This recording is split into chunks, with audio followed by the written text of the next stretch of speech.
ಅಂದರೆ ಯೂತ್ಸ್ ಏನಪ್ಪ ಅಂತಂದರೆ 30% ಯೂತ್ಸ್ ಏನಪ್ಪ ಅಂದರೆ ಅವರು ಮೋದಿಯ ಮೇಲೆ ಆಗ್ತಿದ್ದಾರೆ. ಮೋದಿ ಗ್ಯಾರಂಟಿ ಜಗ್ಗಿ ಇದಾವೆ. ಅವ್ರು ಆದ್ರೂ ಅವ್ರು ಕಾಂಗ್ರೆಸ್ಸಲ್ಲಿ ಕೊಟ್ಟರು ಸಹಿತ ಆದರೂ ಇದು ದೇಶದ ಅಭಿಮಾನಿ ಇರ್ತದಕ್ಕೆ ಯೂತ್ಸ್ ಏನಪ್ಪ ಅಂತಂದರೆ ಮೋದಿಗೆ ಹಾಕ್ಬೇಕಂತ ಒಂದು ತೀರ್ಮಾನ ಮಾಡ್ಯಾರ.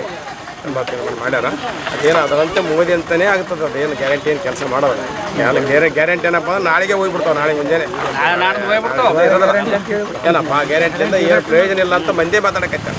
ಏನು ನಮ್ಗೆ ಏನಪ್ಪ ಇದು 2,000 ಕೊಟ್ಟರೆ ಏನು ಕೆಲಸ ಮಾಡೋದ್ರ ಏನು ಮಾಡ್ಬೇಕು, ಏನು ಮಾಡೋಕ್ಕೆ ಬರೋದಿಲ್ಲ ಅದು. ನಿಮ್ಮ ಬೂತ್ನಲ್ಲಿ ಯಾವ ರೀತಿ ಚುನಾವಣೆ? ನಮ್ಮ ಬೂತ್ನಲ್ಲಿ ನೋಡಪ್ಪ, ನಮ್ಮ ಪ್ರಕಾರ 60ರಿಂದ 70% ನಮ್ಮ BJP ಆಗುತ್ತೆ. ಯಾಕಂದರೆ JDS ಮತ್ತು BJP ಅಲಯನ್ಸ್ ಇದ್ದದಕ್ಕೆ ಏನಪ್ಪ ಅಂದ್ರೆ ನಮ್ಮ ಮೈತ್ರಿ ಪಕ್ಷ ಇದ್ದದಕ್ಕೆ ನಮ್ಗೆ ವರ್ಕೌಟ್ ಆಗ್ತದೆ. ಗ್ಯಾರಂಟಿನಿಂದ ಏನು ವರ್ಕೌಟ್ ಆಗಲ್ಲ. ಆದ್ರೆ ಮಂದಿ ಗ್ಯಾರಂಟಿ ಹಿಡಿದು ಆ ಗ್ಯಾರಂಟಿ ಏನಪ್ಪ ಅಂತಂದರೆ ಅದು MLA ಚುನಾವಣೆಗೆ ಅಷ್ಟೇ ಅದು ಸೀಮಿತ ಗ್ಯಾರಂಟಿ. ಅವ್ರು ಏನಂತಾರೆ ಮಂದಿ, ನಾವು ಯಾಕಪ್ಪ ಅದು ಗ್ಯಾರಂಟಿ ಕೊಟ್ಟಿದ್ರು ನಾವು MLA ಚುನಾವಣೆಗೆ ಹಾಕಿಬಿಟ್ಟಿವಿ ಅದು ಹಾಕಿ ಅದನ್ನು ಗೆಲ್ಲಿಸ್ಬಿಟ್ಟು ಈಗ ಇದು ಸಂಬಂಧ ಇಲ್ಲದು ನಾವು ಮೋದಿಗೆ ಹಾಕೋದು ಮಂದಿ ತೀರ್ಮಾನ ಮಾಡಿಬಿಟ್ರೆ. ಸ್ಥಳೀಯರು 2 ಸಲ MLA ಆಗ್ಯಾರ, 1 ಸಲ MP ಆಗ್ಯಾರ, 1 ಸಲ ಮಿನಿಸ್ಟರ್ ಆಗ್ಯಾರ. ನಮ್ಮ ಕ್ಷೇತ್ರಕ್ಕೆ ಯಾವುದೋ ನಮ್ಮ ಕಲಬಾಗ ಕ್ಷೇತ್ರಕ್ಕೆ ಬರ್ತಿತ್ತು ಅವಾಗ. ಅವ್ರು ಕೊಟ್ಟಂಥ ಕೊಡುಗೆ ಭಾಳ ಇದೆ. ಎಲ್ಲ ಕೆಲಸಗಳು ಮಾಡ್ಯಾರ. ಅದಕ್ಕೆ ಅಂಬರೀಷ್ ನಾಯಕರು ಸ್ವಂತ ವರ್ಚಸ್ಸು ಅವ್ರಿಗೆ ಆದ ಕಾರಣ ಅವರೇ ಅದು 5 ಗ್ಯಾರಂಟಿಗಳ ಬಗ್ಗೆನೇ ಬರ್ತಾ ಇದ್ದಾರೆ ಹೆಣ್ಮಕ್ಳು.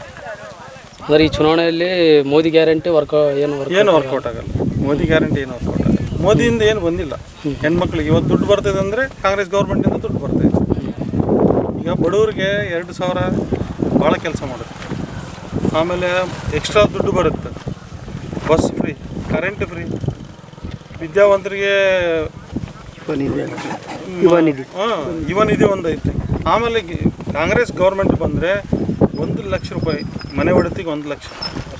ಆಮೇಲೆ ರೈತರ ಸಾಲ ಮನ್ನಾ. ಮೊದಲು ರೈತರ ಪರಿಸ್ಥಿತಿ ಜಿಲ್ಲೆಯಲ್ಲಿ ಆಯಿತು. ಈಗ ನಮ್ಮ ರಾಜ್ಯದಲ್ಲಿ 10 ಪಾರ್ಟಿ ಒಂದಾದರೂ ಏನು ಮಾಡೋಕ್ಕಾಗಲ್ಲ ಕಾಂಗ್ರೆಸ್. ಅದು ನಮ್ಮ ರಾಯಚೂರಲ್ಲಿ ಯಾರೂ ಏನು ಮಾಡೋಕ್ಕಾಗಲ್ಲ. ಕುಮಾರ್ ನಾಯಕ್ ಗೆದ್ತಾರ, ಯಾವುದೇ ಡೌಟ್ ಇಲ್ಲ, ಯಾವ ಸಂದೇಹ ಇಲ್ಲ. ನಿಮ್ಮ ಬೂತಲ್ಲಿ ಯಾರು? ನಮ್ಮ ಬೂತಲ್ಲಿ ಭಾಳ ಚೆನ್ನಾಗಿ ನಡೀತಾ ಇದೆ. ಇಲ್ಲಿ ಯಾವುದು ಜೈ ಶ್ರೀರಾಮ್ ಇಲ್ಲ, ಮೋದಿ ಇಲ್ಲ, ಯಾವುದು ವರ್ಕೌಟ್ ಆಗ್ತಾ ಇಲ್ಲ. ಇಲ್ಲಿ ತುಂಬ ಚೆನ್ನಾಗಿದೆ. ಒಳ್ಳೆ ಕಾರ್ಯಕರ್ತರಿದ್ದಾರೆ. ಹುಡುಗರು ಉತ್ಸಾಹದಿಂದ ಎಲ್ಲರೂ ಕರ್ಕೊಂಬಂದು ಓಟ್ ಹಾಕ್ಸ್ತಾ ಇದ್ದಾರೆ. ನಮ್ಮ ಜನಪ್ರಿಯ ಶಾಸಕರಿದ್ದಾರೆ. ನಮ್ಗೆ ಏನು ತೊಂದರೆ ಇಲ್ಲ. ಅಂಪನಾಯಕ್ ಅವರು ಇದ್ದಾರೆ, ಬಸವರಾಜ್ ಅವರು ಇದ್ದಾರೆ. ಒಳ್ಳೆ ಕೆಲಸಗಳು ಮಾಡಿಕೊಡಕತ್ತಾರ. ಏನು ತೊಂದರೆ ಇಲ್ಲ. ಎಲ್ಲರೂ ಉತ್ಸಾಹದಿಂದ ಓಟ್ ಹಾಕತ್ತಾರೆ ನಮ್ಮೂರಾಗ. ದೇಶದ ವಿಚಾರ ಬಂದಾಗ ಎಲ್ಲರೂ ಸರಿಸಮಾನರು ಕೂಡ BJP ಅಂತಾರೆ.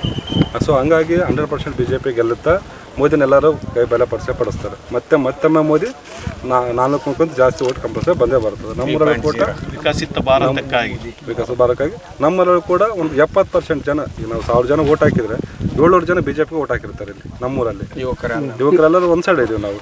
ಅದರ ಬೇರೆ JDS ಮತ್ತು BJP ಅಲಯನ್ಸ್ ಆಗೋದಲ್ಲ, ಅವ್ರು ಸ್ವಲ್ಪ ನಮ್ಮ ಸಹಕಾರವೂ ಐತೆ, ಚೆನ್ನಾಗೈತೆ. ಅದ್ರಾಗೇನು ಪ್ರಾಬ್ಲಮ್ ಇಲ್ಲ. 100% ನಮ್ಮ ಹಾಲಲ್ಲಿ ಅಂಬರೀಷ್ ಗೆಲ್ಲದೆ. ಗ್ಯಾರಂಟಿ ಎಲ್ಲ ಬೋಗಸು.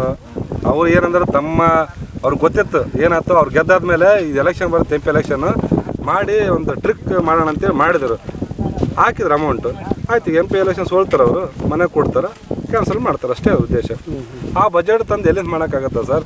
ಅದೇ ನೀನು 2,000 ರೂಪಾಯಿ ಹೆಣ್ಮಕ್ಳಿಗೆ ಕೊಡೋ ಬದಲು ನಮ್ಮ ಗ್ರಾಮ ಪಂಚಾಯತಿ ವ್ಯಾಪ್ತಿಗಳು ಎಷ್ಟೋ ಬಡವರು ಮನೆಗಳೇ ಇಲ್ಲ. ಅಂದರೆ ಅಮೌಂಟ್ ಒಂದು ಯಾವುದೋ ಮನೆಗಳು ಕೊಟ್ಟಿದ್ರೆ ಎಷ್ಟೋ ಮನೆಗಳು ಸೂರು ಆಗ್ತದಲ್ಲ. ಅದು ಬಿಟ್ಟು ಗ್ಯಾರಂಟಿ ಬಸ್ ತಿರುಗಾಡೋಕೆ ಅವೆಲ್ಲ ಅವಶ್ಯಕತೆ ಇಲ್ಲ. ಹೆಂಗರ ದುಡಿತಾರೆ. ಅದರಿಂದ ಏನು ಜೀವನ ಮಾಡೋಕ್ಕಾಗಲ್ಲ. 2,000 ರೂಪಾಯಿ ಕೊಟ್ಟಿದ್ದು ಯಾವುದಕ್ಕೂ ಉಪಯೋಗ ಇಲ್ಲ. ಎಲ್ಲ ಇದೆ. ಗಂಡಿನ ಜೋರು ತಗೊಳ್ಳೋದು ಈ ಕಡೆ ಕೊಡೋದು, ಅಷ್ಟೇ ವ್ಯತ್ಯಾಸ ನಮಗೆ. ರಾಜಾ ಅಂಬರೀಷ್ ನಾಯಕ್ ಅವರು ನಮ್ಮ ಕ್ಷೇತ್ರಕ್ಕೆ ಯಾವುದೇ ರೀತಿ ಒಂದು ಏನು ಅಭಿವೃದ್ಧಿ ದೃಷ್ಟಿಯಿಂದ ಯಾವುದೇ ರೀತಿ ಒಂದು ಫೋಕಸ್ ಮಾಡಿಲ್ಲ. ಅವರು ಲಿಂಗಸೂರು, ಯಾದಗಿರಿ ಆ ಕಡೆ ಹೆಚ್ಚಿನ ಒಂದು ಆದ್ಯತೆ ಕೊಟ್ಟಿದ್ದಾರೆ ಅಭಿವೃದ್ಧಿ ದೃಷ್ಟಿಯಲ್ಲಿ ಅಂತ ಹೇಳ್ತಿದ್ದಾರೆ. ಇಲ್ಲ ಸರ್, ಅದೆಲ್ಲ ಸುಳ್ಳು. ಅದು ಸಹಜವಾಗಿ ಬಂದಿರ್ಬೋದೇನೋ. ಅವರು ಒತ್ತು ಮಾಡೋಕ್ಕಂದ್ರೆ ನಿಮ್ಗೆ ಗೊತ್ತಿಲ್ಲ. ಅತಿ ಹೆಚ್ಚು ಕ್ವಶನ್ ಕೇಳಿದ್ರೆ ಅವರೇ. ಸೊ ಹಂಗಾಗಿ ಅವರು ಟಿಕೆಟ್ ಕೊಡಬೇಕಾಯ್ತು. ನಮ್ಮ ಹತ್ರ ಪೈಪೋಟ್ ಇತ್ತು. ಆ್ಯಕ್ಚುಲಿ ನಿಮ್ಗೆ ಗೊತ್ತಿಲ್ಲ, ಕಾಂಗ್ರೆಸ್ಸಲ್ಲಿ ನಿಲ್ಲೋಕೆ ಯಾರೂ ರೆಡಿ ಇದ್ದಿಲ್ಲ. ಅದಕ್ಕೆ ಬೇರೆ ಊರನ್ನು ಕರ್ಕೊಂಬಂದು ನಿಲ್ಸೋಕಾಯ್ತು. ಅರ್ಥ ಆಯ್ತಾ? ಯಾಕಂದ್ರೆ ಆ ಕ್ಯಾಂಡಿಡೇಟ್ ಎದುರಾಕೊಂಬಷ್ಟು ಯಾರ್ದಕ್ಕೆ ಇದ್ದಿಲ್ಲ, ಆ ದಮ್ ಇದ್ದಿಲ್ಲ.